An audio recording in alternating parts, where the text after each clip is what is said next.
যদি এই ফিলিস্তিন দখল করতে হয়, ফিলিস্তিন নিতে হয়, মুসলমানদের রক্তের উপরে দিয়েই ফিলিস্তিনকে দখল করতে হবে, কোনো কেনাবেচা লেনদেন হবে না তোমার সাথে আমার। মিশরের মোহাম্মদ আলী ক্ষমতা আসার পরে একই চিন্তা করে যে মিশর এবং সিরিয়াকে কিভাবে একসাথে করা যায়, এই চিন্তায় আগাতে থাকে মোহাম্মদ আলী পাশা। একদিকে তিনি 1 লক্ষ লোকদের রিক্রুট করে সেনাবাহিনীকে এবং নৌবাহিনীকে শক্তিশালী করে, এবং এটাই তৎকালীন ব্রিটেনের যে প্রধানমন্ত্রী ছিলেন বিল মারস্টন, তার নিকটে মাথা ব্যথার কারণ হয়ে দাঁড়ায়। একদিকে তিনি সুলতানকে, অর্থাৎ ওসমানী খেলাফতের সুলতানকে তিনি দেখাতে থাকেন যে মোহাম্মদ আলী পাশার এই যে উত্থান, এটা আপনার জন্য, আপনার সালতানাতের জন্য হুমকি হয়ে দাঁড়াবে। আর একদিকে মোহাম্মদ আলী পাশাকে ওসমানীয় সালতানাতের বিরুদ্ধে খেপিয়ে তোলেন। এই দুই দিক থেকে ব্রিটিশ চালতে থাকে বিল মারস্টন।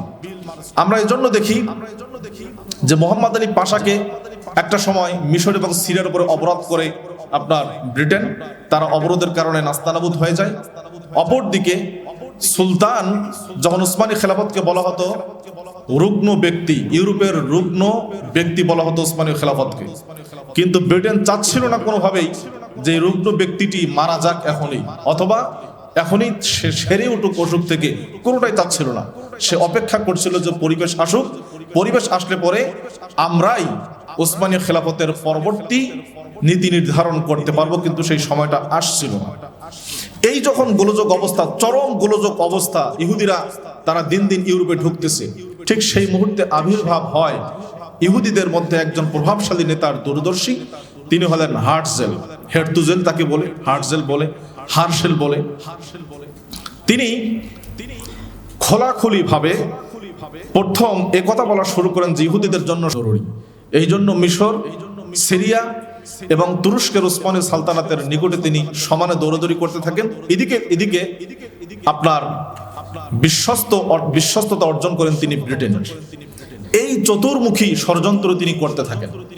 এই চতুর্মুখী ষড়যন্ত্রতে হার্টজেল একটা সময় ওসমানীয় সালতানাতের তখনকার যিনি সুলতান দ্বিতীয় আব্দুল হামিদ, তাকে তিনি একটা প্রস্তাব পেশ করেন যে আপনার যে সালতানাত বিশাল ঋণে জর্জরিত, আমরা আপনাকে 20 মিলিয়ন পাউন্ড ঋণ দেব, যেন আপনি আপনার সালতানাতের সমস্ত ঋণ পরিশোধ করতে পারেন, আপনি একটি শক্তিশালী নৌবাহিনী গঠন করতে পারেন।